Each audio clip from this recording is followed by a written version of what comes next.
Tuangalie neno la Bwana pamoja. The book of John chapter number 15. John chapter number 15. Tumekuwa katika hiki kitabu kwa muda na nashukuru Bwana kwa sababu amekuwa akitunenea from this particular scriptures. John chapter number 15. John chapter number 15. I want to read from verse number 12. I'll go down all the way to verse number 16. The Bible says, John 15, verse number 12, "This is my commandment, that you love one another, as I have loved you. Greater love has no man than this, that a man lay down his life for his friends. You are my friends, if you do whatsoever I command you. Henceforth I call you not servants, for the servant knows not what his Lord does. But I have called you friends, for all things that I've heard of my Father I have made known unto you. You have not chosen me, but I have chosen you, and ordained you that you should go and bring forth fruit, and that your fruit should remain, and that whatsoever you shall ask of the Father in my name, he may give it to you. These things I command you, that you love one another." Praise the name of the Lord. Amen. Hallelujah. Amen. I'll be sharing about friendship with Jesus, urafiki na Yesu.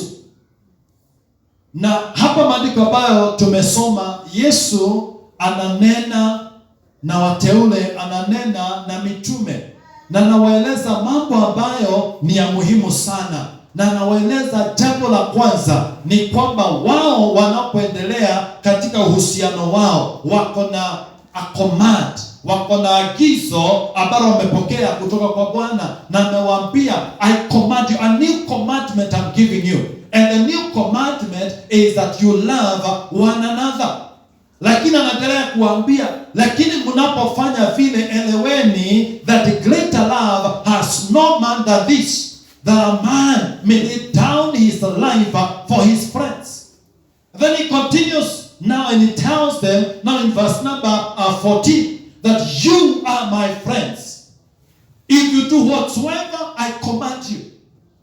And so Jesus is introducing to them a relationship gospel. He is telling them now, you have seen me do so many things. You have seen me raise the dead. You have seen me feed the multitude with the blood. You have seen me do many miracles. But now I'm introducing to you something, is that I want you to have a relationship with me. And I have come to introduce a relationship with me. And he is telling them the relationship ambayo nimekuja kuwaletea ni the relationship ya urafiki. Ya kwamba sitaki munione kama tu mwokozi, sitaki munione kama bwana mabwana, sitaki munione kama mponyaji peke yake, nataka muanze kuniona kama rafiki.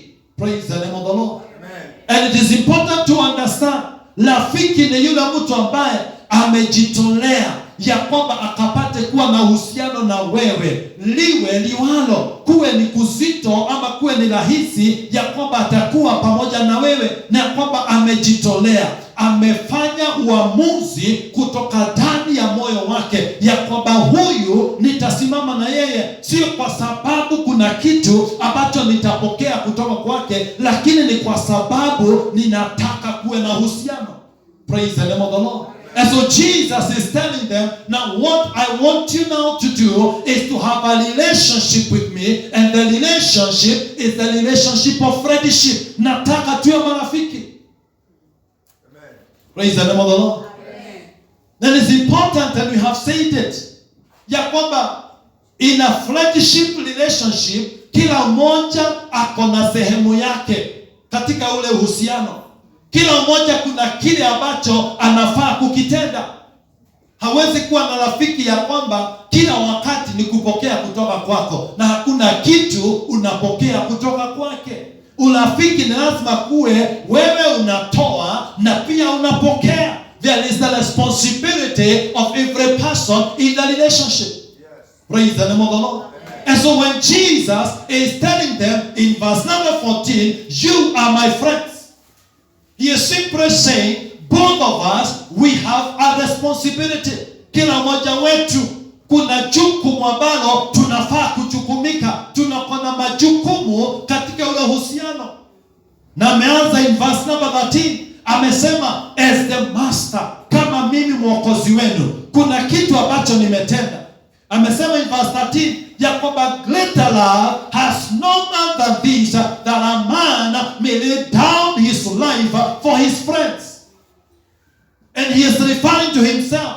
Na amesema mimi kama rafiki yenu, kile ambacho nimefanya katika uhusiano ya kwamba nimetoa maisha yangu kwa sababu yenu. I've offered my life. I've offered my life for you. I've given up my life so that I can contribute into this relationship. Praise the name of the Lord. Amen. So amesema kwamba mimi kama mwokozi wenu, kile ambacho nimefanya ili nikakue na urafiki na nyinyi, nimeleta kitu cha dhamana katika uhusiano, na kile nimeleta, nimetoa maisha yangu kwa sababu yenu. Mlikuwa mnafaa kuangamia, mlikuwa mnafaa kumalizwa, mlikuwa tayari mmehukumiwa kifo. And that is what the Bible says in the book of Romans 6:23, that the wages of sin is death.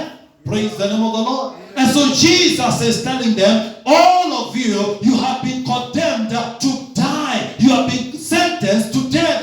But as your friend, I've offered my life so that you do not die, but you may have life and have life in abundance. Amen. Praise the name of the Lord.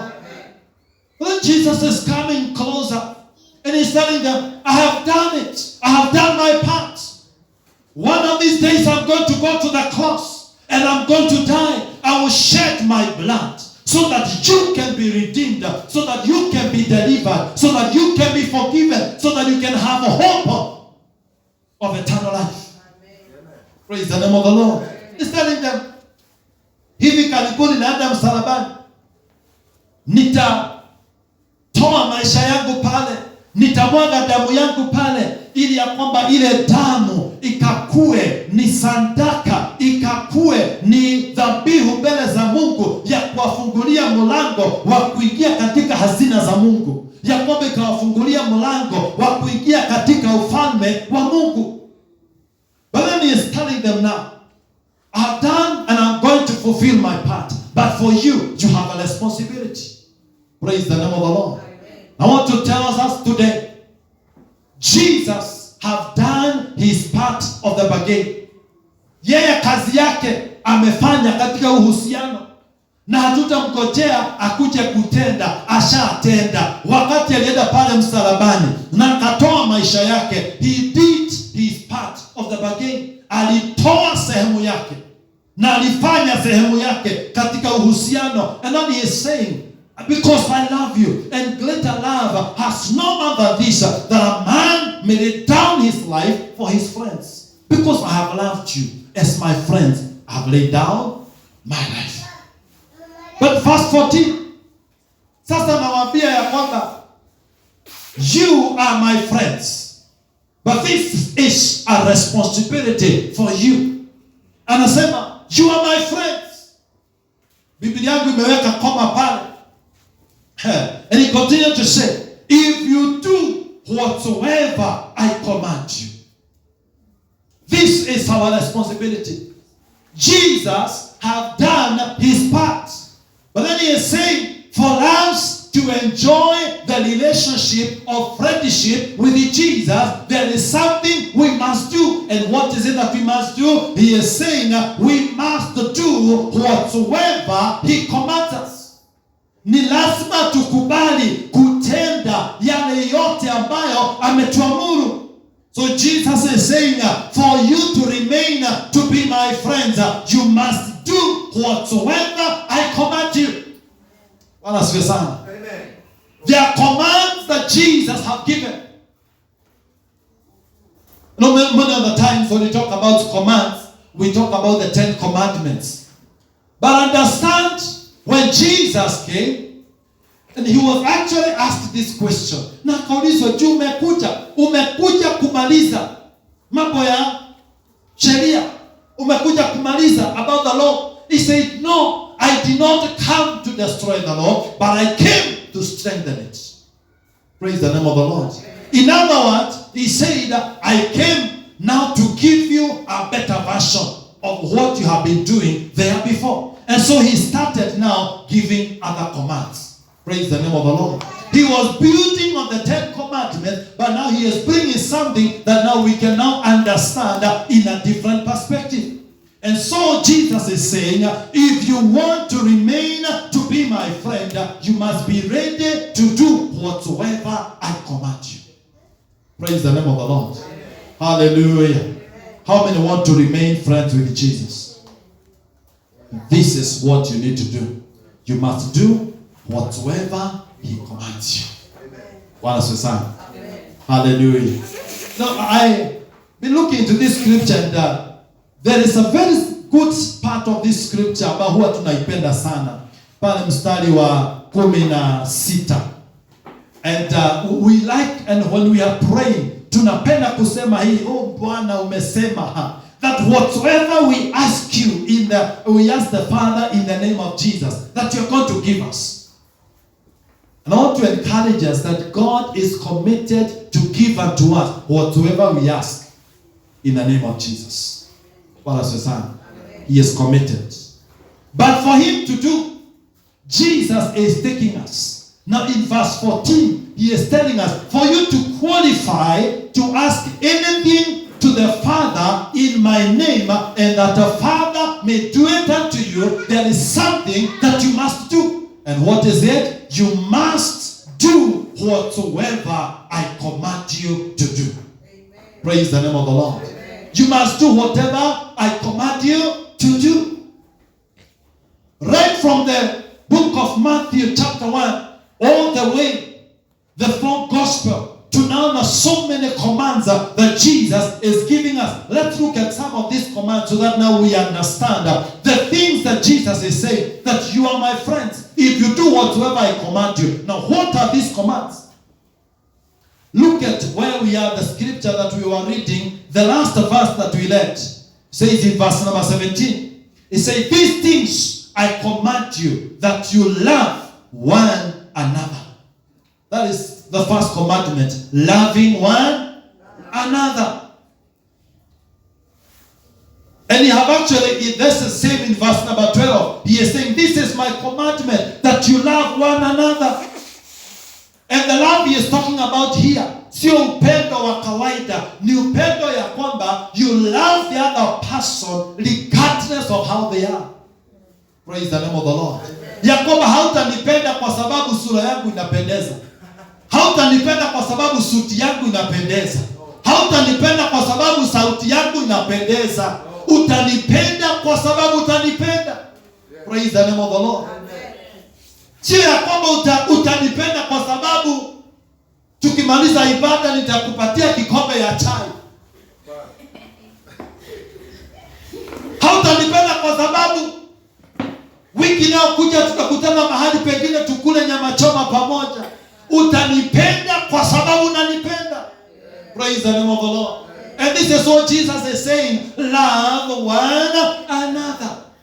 If you want to remain as a friend of Jesus, you must learn to love others regardless. Praise the name of the Lord. Ukija kwangu nikose kukupatia kikombe cha chai, bado unaendelea kunipenda. Praise the name of the Lord. Upige simu, unapigia mchungaji simu, haijachukuliwa, bado unaendelea kunipenda. Praise the name of the Lord. Hallelujah. Sisemi simu yako haijachukuliwa, itachukuliwa. Lakini hata kama haichukuliwi, you still love me. And this is what Jesus is saying. Love one another regardless. Praise the name of the Lord. Is it easy? Is it easy? Praise the name of the Lord. And this is a command. And I pray that God will give us the grace that we are going to love one another regardless. Nitakupenda katika udhaifu wako, nitakupenda katika pale uko na nguvu, nitakupenda wakati mambo ni mazuri, nitakupenda wakati mambo ni mazito. I will still love you. Love one another. It is a command. Praise the name of the Lord. Amen. Hallelujah. Sema Bwana tusaidie. We need the grace of God to love one another. Hallelujah. Amen. Now let's look at some other commands that Jesus have given unto us. Look at Mark chapter 11. Mark chapter 11. Kitabu cha Marko 11. Mark chapter number 11.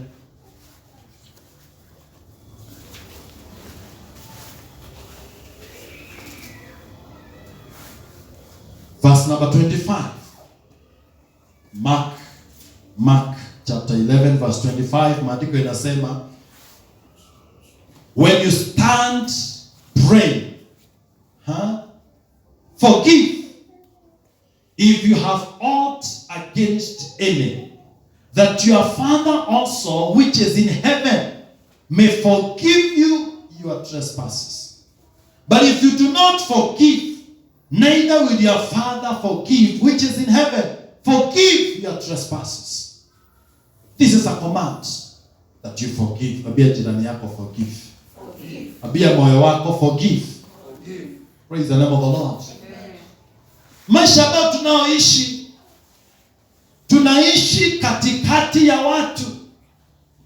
Na as long as tunaishi katikati ya watu, tarajia ya kwamba utakwazwa, utajeruhiwa, utatendwa kinyume cha vile ulikuwa unatarajia. Utakosewa. Praise the name of the Lord. Amen. Hallelujah. Amen. Nashukuru Bwana kwa sababu kuna nchi tunaelekea. Kuna mahali tunaenda na tukifika pale hatutakwazwa tena. Hatutakosewa tena. Praise the name of the Lord. Hatutatendewa kinyume cha matarajio yetu tena. Tukifika pale itakuwa ni utukufu na utukufu na utukufu. Lakini kabla hatujafika pale, ni vizuri tuelewe tuko katika dunia, na katika hapa duniani tutapata watu wa kutukwaza, tutapata watu ambao watatukanyanga, watu watatutenda kinyume. Na Yesu anasema, kama mnataka kuendelea kuwa marafiki zangu, understand you must forgive. Praise the name of the Lord. Amen. You must forgive. And do not forgive with conditions. Bwana sio sana. Je, kuna ile kusamehe, nasema nitakusamehe ukifanya hiki na kile. Enda ukuje na hiki ni kusamehe. Enda ulete kile ni kusamehe. Sema maneno haya ili ni kusamehe. Now Jesus is saying, if you want to remain my friend, forgive without conditions. Praise the name of the Lord. Hallelujah. Hallelujah. Praise the name of the Lord. Na kama kuna kitu ambayo inakuwa na majaribu mengi, ni hali ya kukosa kusamehe.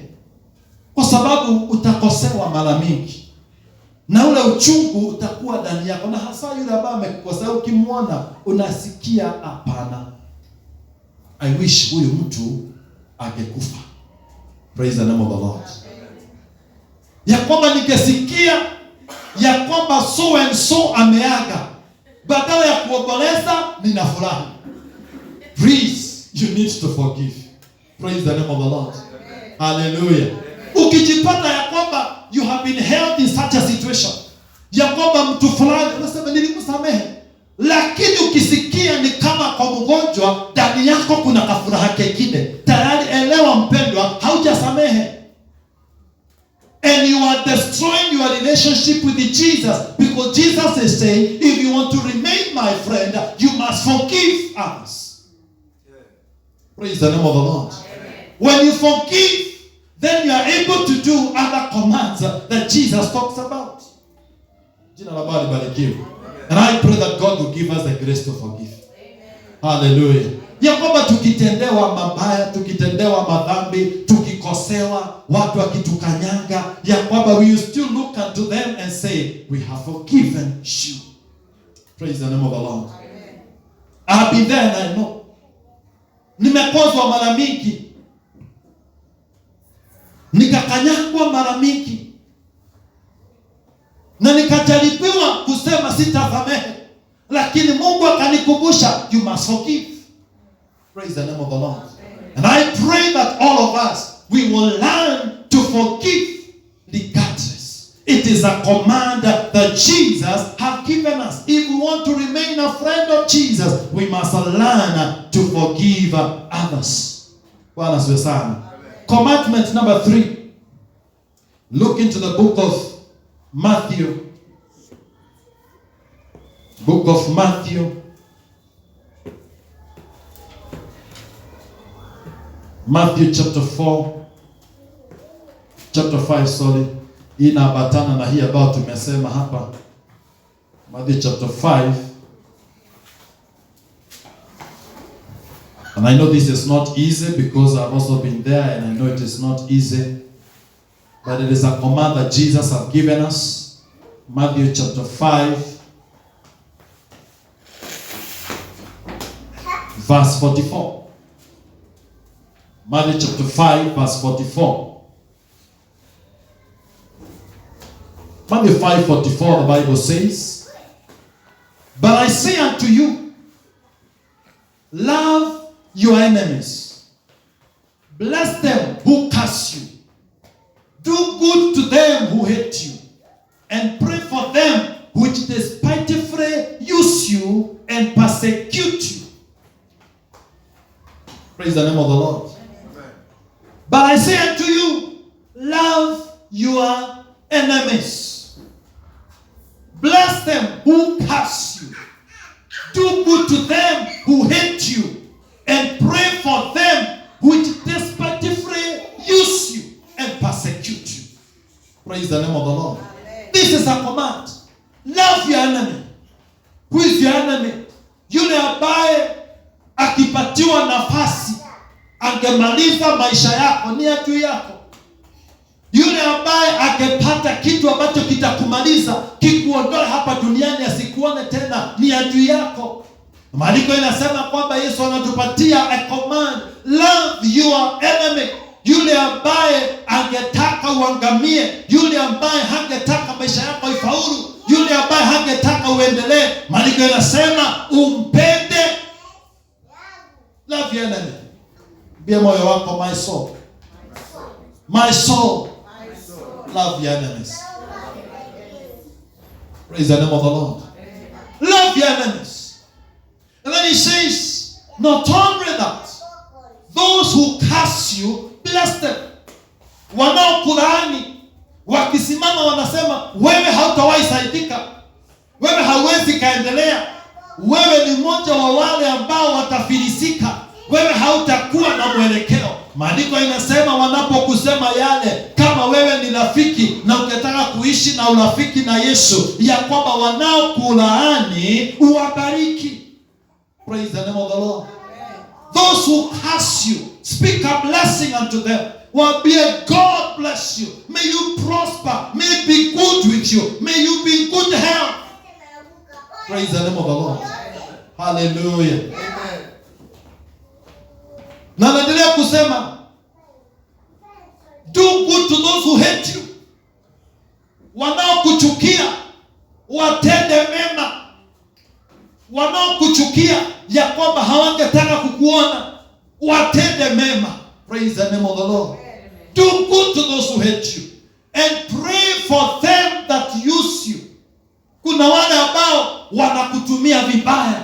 Kuna wale ambao wanakuja kwako wakati wako na shida, wakati hawajiwezi, kwa sababu wanajua utawasaidia. Baada ya kupata msaada, wanaondoka pasipo kukuambia asanti, pasipo kukushukuru. Huu ni kukutumia vibaya.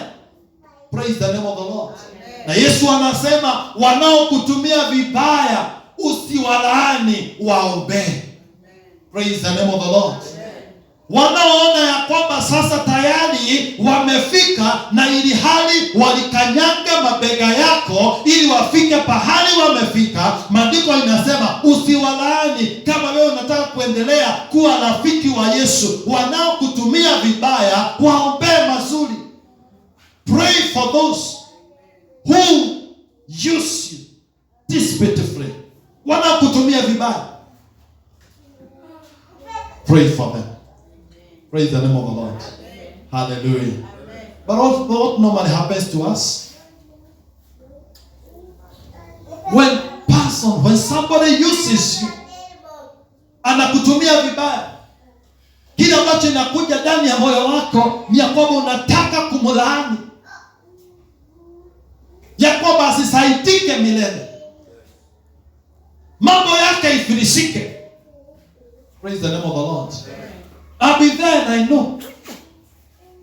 Nimepata watu na wamekuja wakanitumia vibaya, and I felt like I would want to pray and fast so that maisha yao isabaratike, but God reminded me. Praise the name of the Lord. Amen. Pray for them that use you in the wrong way. Praise the name of the Lord. Waombe. Bia jirani yako waombe.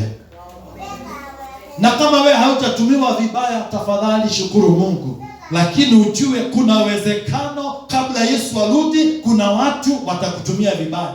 And especially Mungu akianza kukuinua kutoka kiwango moja hadi kingine, kuna watu watakuja ili waenjoy zile baraka. Wamekuja ili wanyonye zile baraka, halafu wapotee. Ni kutumia vibaya. But as they do it, pray for them. It's a command from Jesus. Praise the name of the Lord. See, when you forgive, you are able to pray for those who use you in the wrong way. Unapowasamehe, kwa sababu ukiona watu wakitenda hii, kila ambacho huwa inakuja ni kwamba moyo wako unaachwa na majeraha, moyo wako unaachwa na vidonda, unaachwa pale ukiwa na uchungu mwingi, kwa sababu ulikuwa unaona huyu mtu nikimsaidia angalau, hata kama hata nisaidia atakuja kuniambia asante. Lakini badala ya kukwambia asante, yeye anaanza kukupinga na kusema vile wewe ni mbaya. Lakini wakati alikuwa na mahitaji, wewe ulikuwa malaika. Praise the name of the Lord. Lakini kwa sababu sasa amefaidika, sasa wewe umegeuka, umekuwa mbaya. Pray for that person. Praise the name of the Lord. Muombe ya kwamba hata kama Mungu ukamsaidia, ya kwamba akaweze kuelewa. Let's look at another command that Jesus have given us. The same book of Matthew, chapter number 7. Matthew chapter number 7. Matthew chapter number 7, verse number 12. Matthew 7 verse 12. This is another command that Jesus have given us. He is saying, therefore, all things whatsoever you would that men should do to you, do you even so to them. For this is the law and the prophets. Kile ambacho ungetaka watu wakutendee, na wewe watendee, kwa sababu hata manabii walisema. It is both the law and the prophets. Whatever you want others to do to you, do it unto them. Praise the name of the Lord. Hallelujah. Hallelujah. Many times we want people to pray for us. Many times we want people to bring good things to us. Tunataka watuletee mambo mazuri, tunataka wakuje watusaidie, lakini maandiko inasema kile ambacho ungetaka watu wakutendee, na wewe watendee. Do unto others what you want them do unto you. Kile ambacho unatarajia watu wakutendee, na wewe watendee. Praise the name of the Lord. Amen. Hallelujah. Amen. Mchungaji, ninaomba uniombee. Na kama Mungu unataka mchungaji ya kuombee, na wewe muombee. Do unto others what you want them to do unto you. Praise the name of the Lord. Napatana na baba Beti pale, namwambia, ndugu tafadhali niombe, simama na mimi. Napitia mazito, napitia magumu, simama na mimi. Andiko linasema kile unataka wengine wakutendee, na wewe watendee. Anza kwa kuwatendea, halafu wewe utapokea. Praise the name of the Lord. Hallelujah. Do unto others whatsoever you want them to do unto you. Bwana asifiwe sana. Tena nimalize hapa. It's another command that Jesus has given us. Look into the book of Luke chapter 21. Luke chapter number 21.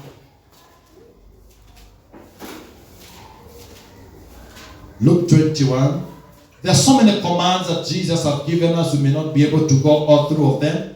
I'm only mentioning some few so that now we understand. When Jesus is saying, you are my friends if you do whatever I command you. Now these are the things that Jesus have commanded us. Now the book of Luke chapter number 21, go all the way to verse number 36.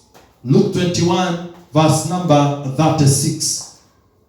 This is a command that Jesus have given us. He is saying, watch ye therefore and pray always, that you may be accounted worthy to escape all these things that shall come to pass, and to stand before the Son of Man. Jesus is giving us a command. He is not actually giving a request. Verse number 36 is not a request. Jesus is saying, watch ye therefore and pray always. Be a jirani yako, pray always. That's a command that Jesus have given us, that we ought to become men and women that are praying always. Pray without ceasing. Pray in the morning. Pray during the day. Pray in the night. Keep praying. It is a command that Jesus have given us, that we become men and women of prayer. Ya kwamba kila wakati tunapatikana watu ambao ni watu wa maombi. Tuombe pasipo kukoma. Tukeshe tukiomba. Tukitembea tunaomba. Tukifanya kazi tunaomba. Tukiwa katika shughuli zetu bado tuko katika hali ya kutafuta uso wa Mungu katika maombi, ya kwamba we will pray. And I pray that God will give us the grace so that we can become prayerful men and women, ya kwamba we shall pray every day of our life. Praise the name of the Lord. Hallelujah. Many times tunakuwa discouraged katika maombi kwa sababu yale mambo ambayo tunaomba ya kwamba hatuoni kitu ikitokea, hatuoni matokeo. But Jesus is saying, even if haujaona kile ambacho umekuwa ukiombea, continue praying. It is a command.